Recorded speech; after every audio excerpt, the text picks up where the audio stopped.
moi, Sao Paulo, c'est l'ambiance, le public et l'histoire. Interlagos, 4,3 km, 71 tours, tourne dans le sens contraire des aiguilles d'une montre. 306 km au total. 4 longues lignes droites, 2 virages longs, 3 possibilités de dépassement, vitesse maximale de 314 km/h. Voici à Sao Paulo au Brésil, c'est parti pour un tour. Premier virage, en dévers de nouveau, très difficile, le S de Senna, suivi d'un gauche pris à fond, où là on essaye vraiment d'être le plus smooth possible avec le volant pour ne perdre le moins de vitesse possible durant la ligne droite.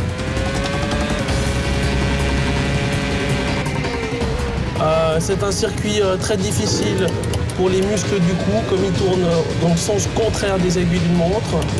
On a cette partie-là très intéressante pour les pilotes, où on remonte maintenant dans la partie sinueuse du circuit, avec un premier droite quasiment à plus de 240 km/h. C'est vrai que ça fait toujours plaisir de prendre des virages comme ça vite, suivi de 3 petits virages longs, où là on essaie toujours de trouver un bon compromis aérodynamique avec beaucoup d'appui, mais quand même pas trop pour la ligne droite.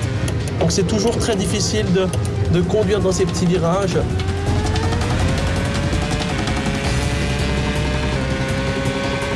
Chaque vibreur est très important. On voit là de gros vibreurs. La sortie de ce virage-là est très importante. Il faut éviter le vibreur pour être capable d'avoir le plus de traction possible pour la longue ligne droite qui suit. Voilà un tour de Sao Paulo. Merci.